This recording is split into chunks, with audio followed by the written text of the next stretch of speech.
mbote mingi na bandeko nyonso bazali kolanda totatu la télévision. Boyebi était actualité na monde ezali bongo dominé par le secteur sanitaire depuis un certain temps, depuis novembre-décembre. Boyebi était malade et bimaki uta na Yuan na Chine Covid-19. Ezali kolobisa mutu nyonso tamboli les États-Unis a chaki tembe. Les lois à bongo frappé. Au Tali France, au Tali Italie, n'en parlons pas, au Tali Espagne, qu'il y a plus de 500 morts par jour. Donc, c'est pour la première fois, peut-être, que Makambaboye comme Isama. Donc, Batuno sur côté en confinement. Et comme le terme mort, ils ont circulé. Donc, Covid-19, isolement, confinement.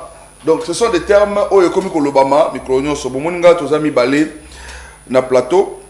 Nazana apôtre Pichou Silas, Yazali à église centre missionnaire Nayot. Et le monde a yende tozo solo là parce que Yaza Moussa Nzambe, batu mingi ba rolobe la Covid-19 d'une manière physique, kak maladie, virus et tout. Kinshasa fait kota na isolement, Kinshasa fait kota na confinement, ça fait peur sango parce que le solo monsieur Ezate, gouvernement paralysé, l'école Kangami, l'église Kangami. Donc monde peine comme n'a ralenti, pas seulement en Europe, pas seulement en Asie, pas seulement en Amérique, mais également ici en République démocratique du Congo. Il y a un moment intitulé Masoro Nabiso Alelo Tolobi confinement spirituel. Ezali moko ya maloba o to solina Moussa Nzambe ndeto linto limbo la yango siko pobola ndabiso bien. Moussa Nzambe mbote na yo? Mbote papa. Alors d'entrée de jeu, ba téléspectateurs bazolanda yo mokili mobimba, message déjà ne bandel boko pesa bango. Message à l'Ibosseur Europé Sabango d'abord, il y a un message, il y a paix. Comme autant il y a des disciples, tant que Jésus a Koufi, Batikali Nangoas, Jésus s'est révélé 50 jours, a s'est révélé dans 500 personnes, et à côté là qui peut les disciples, mais l'autre à l'Ibosso assurer Bango la paix. Je dis, le monde entier, que la paix soit avec vous. Voilà, le monde entier, que la paix soit avec vous, une paix qui tombe à pic. Pourquoi on a dit bon? Parce que c'est la peur, Moussa Nzambe. Ozoyoka, na minoko nyonso, na ba télévision, na ba radio, na banzela, Covid-19, coronavirus, batu bazo banga. Pour nous d'abord Kobanga où s'installer dans mitema ba congolais particulièrement. Kobanga et bandara liboso, tant Kobanga muta a komi Kobanga. C'est à Monique a commis l'impossibilité. Il y a l'impossibilité au Babengi, l'équation où ils ont la résolution. En tout cas, sans espoir, ne kotisi Kobanga et après Kobanga ne koufayak. Et donc, ndenge batuba kotisi Kobanga, oui, parce que ezali malade ou ezali ebolate. Parce que maladie ebolezala qui limité. Ebola qui limité, mais oyo ils ont la capacité mounene sur le plan spirituel. Ce qui tobengi confinement spirituel, c'est-à-dire que bozoa corona physique te. Bato yo ba créer yango ba yebi na se bibelobi invoque-moi je te répondrai, je t'annoncerai de grandes choses, des choses que tu ne connais pas. Et aujourd'hui, comme il y a le Saint-Esprit, tout confusion, tout chrétien, il faut la confusion. Il faut que la lumière nous éclaircisse. Qu'est-ce que le coronavirus sur le plan spirituel? Coronavirus, c'est l'esprit des morts. Oyo ba créer yango ba fungoli les portes de séjour des morts, ba fungoli et kuke ya kufa. Parce que tant on Yesu a quitté Nankunda, azui fungola kufa. C'est que cela veut dire que diable peut azaki na fungola. Donc le cas diable azaki na fungola, abanda qui peut diable abomara pe batu. Et le cas bomara batu, ba oyo ya Christ. Bazana kati ya Christ fungola ya diable, ezala makoki e fungwa mate po bazinda, po bakufa. Mais ba oyo ya Christ, ba oyo ya diable. Ba oyo bazali mutakala ni chaud ni froid. Il y a des gens oyo ba souci à vie na bangote. Même le coronavirus, au monde, sur Facebook, nudité na bango, mitakala, ils ne comprennent pas. C'est un bateau déjà diable à bango. Et bango, diable na fungo la ya fungo la bango et kouké ya ewelo. Donc, coronavirus, c'est l'esprit de mort, c'est l'obscurité qui a envahi le monde pour le moment, bien aimé. Même les États-Unis, même le roi, le monde spirituel existera, le monde physique existera. Et le monde spirituel, ils ont influencé le monde physique. Le monde physique aujourd'hui, ils ont photocopie. Il y a aussi Salemaki. Voilà, oui, message d'espoir aux OPSA, ça l'a bien. Mais tant que tout le monde a que le coronavirus est comme il à niveau quand l'église, c'est que c'est grave. Vous vivre comment ça se passe au niveau de l'église? Parce que les églises sont fermées, les écoles sont fermées à cause de cette maladie. Fonctionnement de l'église est salamandé. Et en attend où il y a roi Akaz. Les rois Akaz où Akanga qui ba église, papa Ézéchias, Akanga qui ba église. Et les serviteurs de Dieu vivaient. Roi, et le prophète Élie, Korbo allait s'acquier. Deuxième dimanche, c'est un culte à dimanche. Tozolia Korbo azoli sabiso. Donc tout pasteur azolia na Korbo. Quand coronavirus c'est kangi église té. Coronavirus c'est ko kangi église té pe mutu mon côté a ko kangi église. Ba suspendre ba culte. Oh so merci. Ba suspendre ba culte. Oh so suspendre culte papa. O suspendre pe mananga. O suspendre vie. Parce que le culte, c'est l'adoration. Et dans l'adoration, on voit la vie. Tozo adorer pour vie et zali. Le quoi va suspendre culte, c'est que va suspendre vie à bateau. Voilà la force du coronavirus. Alors, Nami Koleza Roya, selon la décision de Ngezaro Kende, tu l'as dit, docteur Jean-Jacques Mouyembe, le lot comme tout l'équipe déjà 100 cas, na Kinshasa, tout l'équipe déjà 100 cas, coronavirus est côté déjà. Déjà dans 4 provinces, il y a RDC, les lieux commis touchés avec 8 décès. Les guéris, on n'en parle pratiquement presque pas. Alors, la situation où il y a un confinement, il y a un spirituel, mais il y a un confinement. Donc, on va dans le pasteur, on va dans le Facebook, on va WhatsApp. Décision, il y a un préparé par un pour le problème est ali Bible il y a Kaisala pesa na Kaisala. Yorobim. Yokatutu. Allez-y pasteur. Il y a Kaisala pesa na nini? Il y a Kaisala. L'État ce qui reconnaître église té. Batrice Saint-Esprit et église ekosa le lokoté. Église même nzambe pas kota na motema ya moto. Abeta la porte. Je frappe, j'entre. Ce qui Congo bopekisi ba église, c'est que boboyi Christa kota na makambu ya Korana na kati ya mboka. Donc tovana na ndaku po bango ba lobby. Il y a un pasteur en France, ba condamné 8 ans parce que alobaki a fait sa révélation sur le coronavirus. Ba condamné même pas directement. Et bisonné tozawa le même dimanche, il y a des pasteurs au bakanga ki bango. Aujourd'hui, ça passe. Surtout dans notre pays, nous sommes les pays où il y a un espoir dans Zambé. Parce qu'on n'a rien. On n'a rien. Parce que tous reconnaissent un Zambo à sali ranium, à sali coltante, à sali logoté. Moyen peut botter la biso et loco, exacté. Alors, ceux qui n'ont pas kangi église, donc, kangi to vana nandako. Mais n'engue na vana nandako. Moto yo nzambe akosimba ye korbo aole sanga toko bonde la pona bana nzambe mais kozala passe pour le pays yo papa et kozala passe pour na mboka ba reconnaître Christ comme Seigneur et Sauveur baza épargné. Mais confinement au bazo senga ils allaient pour éviter propagation ya maladie parce que le ndenge to kutana boye ndé au sala que baza la plus infecté ya to na 109 cas bazu yango pour mutava na ndako pour propagation ezalate tant yo le bisco confinement spirituel contenu ya maloba wana eza penzani confinement spirituel. C'est-à-dire que kobombana dans la spiritualité. Parce que confinement, c'est kobombana. Et kobombana dans la spiritualité. C'est-à-dire que spiritualité, et na kati ya spiritualité pour na kota na kati ya spiritualité tozana ba oyo bazali spirituellement diabolique ou peut bazali spirituellement en Christ.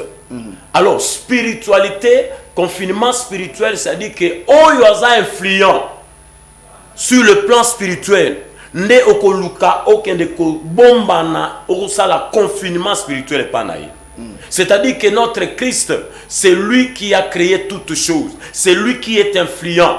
Likolo ya seigneurie, likolo ya autorité, likolo ya barua. Bisonde sikoyo to kende ko se confiner et pas inaye.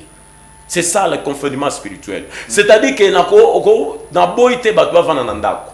Tu restes à la maison, mais demande Christ te revêtir de son ombre. La Bible dit le Saint-Esprit te couvrira de son ombre.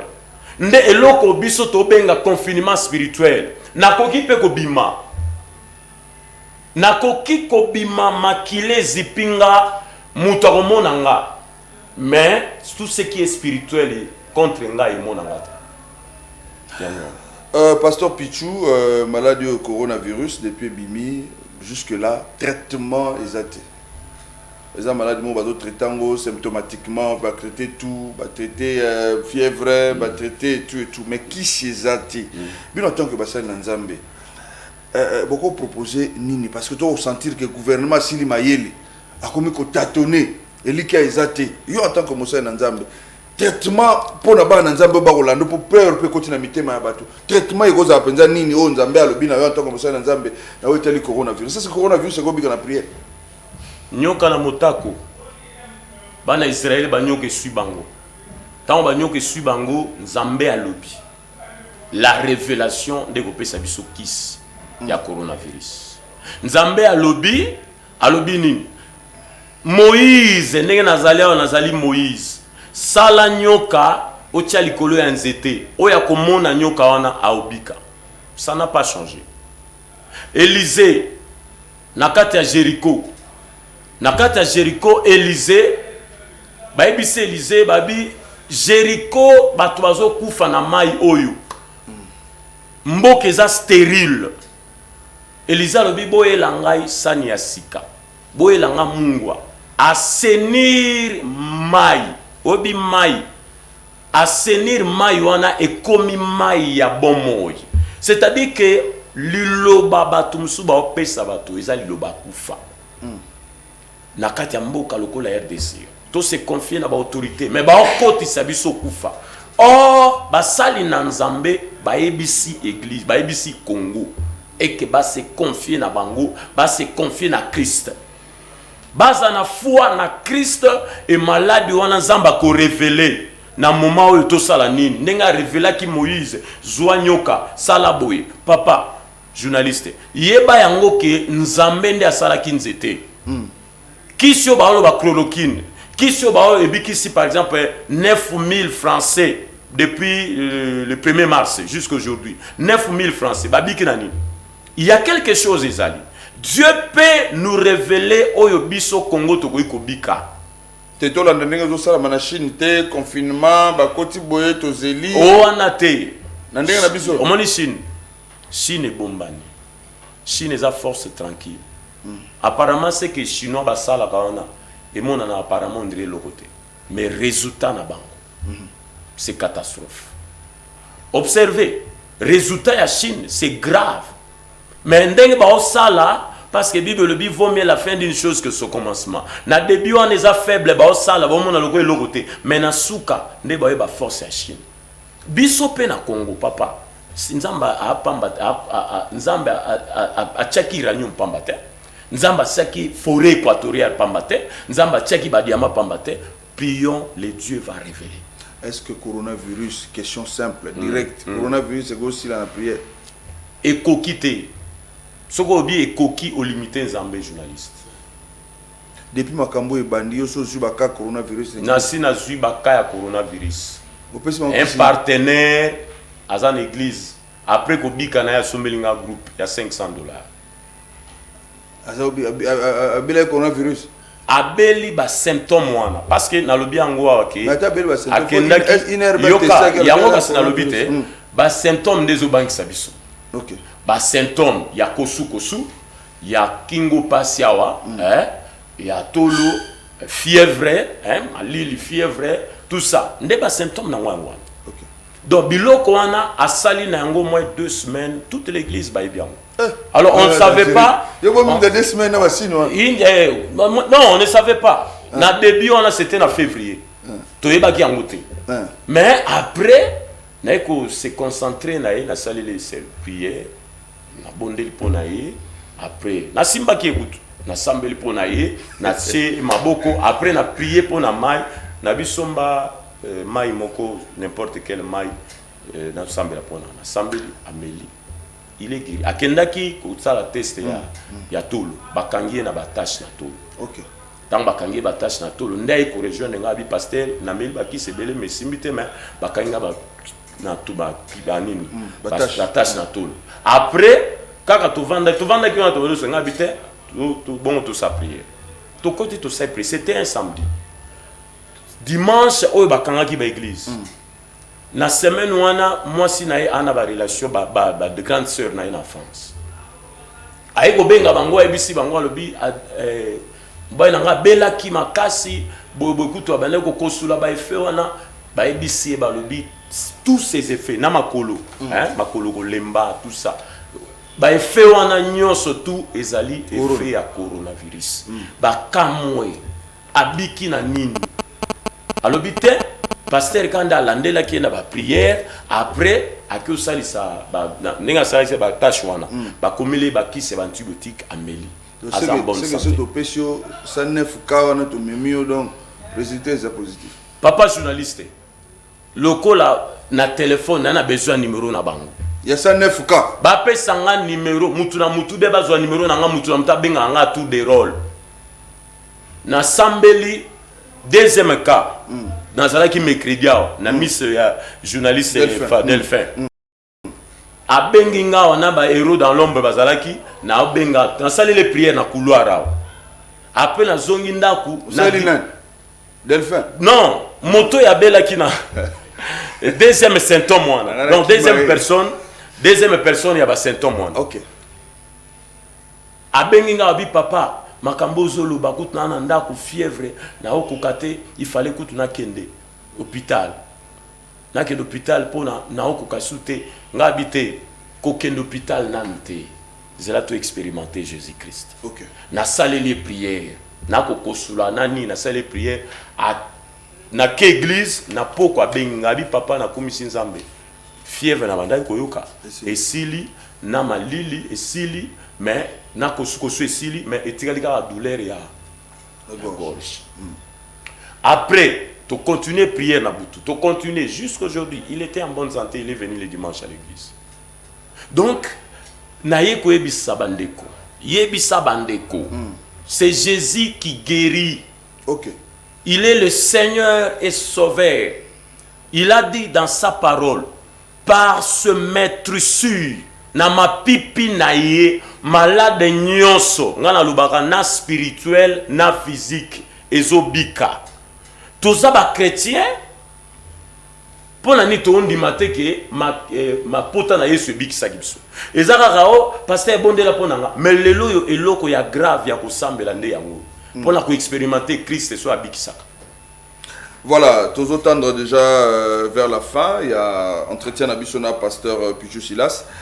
Nalingi on peut savoir espoir na ba nzambe no ba Rolanda parce que information comme ka Muyemba lobby 109k depuis que tipo quoi Muyemba loba lisusu 120k donc yé ba guéri batanga raté ba guéri batanga ba honte kaka ba décès na infecté.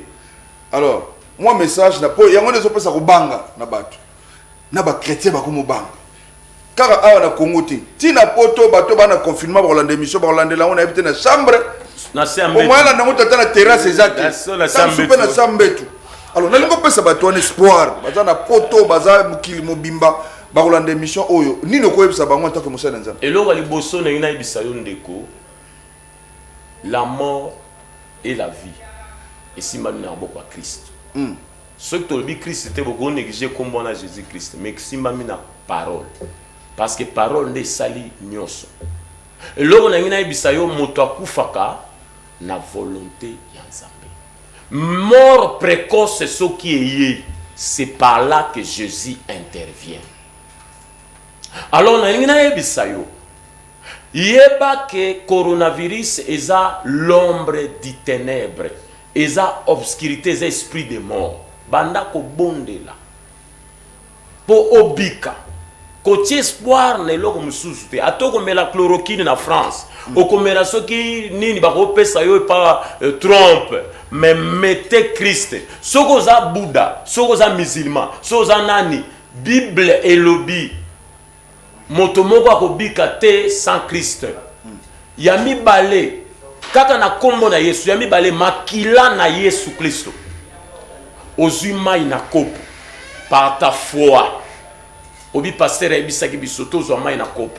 Obengi makila o esopana ki pona biso. Makila esopana ki pona Jésus te. Esopana ki pona biso. Na kati ya makila bon moyezali. J'invoque la vie dans le sang de l'agneau. Je transforme cette eau et comme makila ya Yesu Kristo nguya makila oyo ebikisangai na ba symptôme na zoyoka na tolo na nyonso na kombo na Yesu. Amen. Nde oyo yoko kusala. Bosa la prière chaque 0 heure prier. Toza ko bunda na invisible. Lokola biso ba chrétien toza invisible aussi. Donc eza bongo. Et là, on a biso yangwana. Na pesi yo ko banga te. Ti espoir na Nzambe. Nzambe akobikisa yo. À part on est le monsieur zate. Ayez l'espoir. 109 cas. Et ça n'a pas problème te. Mende, tous à l'esprit que Jésus a épargné baoyaye. Na temps de l'obscurité, Jésus a intervenu. La Bible dit c'est lui qui soutient toutes choses. Il va te soutenir. Et la foi. Que le Saint-Esprit te communique la paix au moment où yoko landangai. Ce qui n'a erni, Saint-Esprit a communiqué au kimia, assurance ya foi, au koyeba na kozwa kimia. Ou bien au bengingai. Au bengingai na plus 243 81 61 58 991. Au bengingai 0 donc 243 81 61 58 991 numéro yangoana Yami Balé plus 243 90 24 22 599. Au bengi ngai to se communiquer foi. Tant su yoko kokate au bengi to sambeli to saliba séance à prière. Zambé a utilisé Rabiso à Rosalila. Voilà, merci en tout cas, pasteur apôtre Pichou. Je crois que tu as déjà numéro, tu as déjà contact. Oui. À chaque moment, tu m'envoies au Bengayo pour un entretien avec mon personnel. En tout cas, je félicite vous, je remercie vous pour s'engager pour cette opportunité. Voilà, merci. Vous avez été nombreux à suivre sûrement cette émission. Merci. Naneng Bolandi Biso Bandeliti Souka, les deux avec affaire coronavirus. Boyoki ndenge mutiana nzamba pesi bongo ba piste de solution tokozoraka eyano nanzela ya losambo et puis ba directive apesi to salela yango. Que Dieu bénisse la République démocratique du Congo. Amen. Au revoir.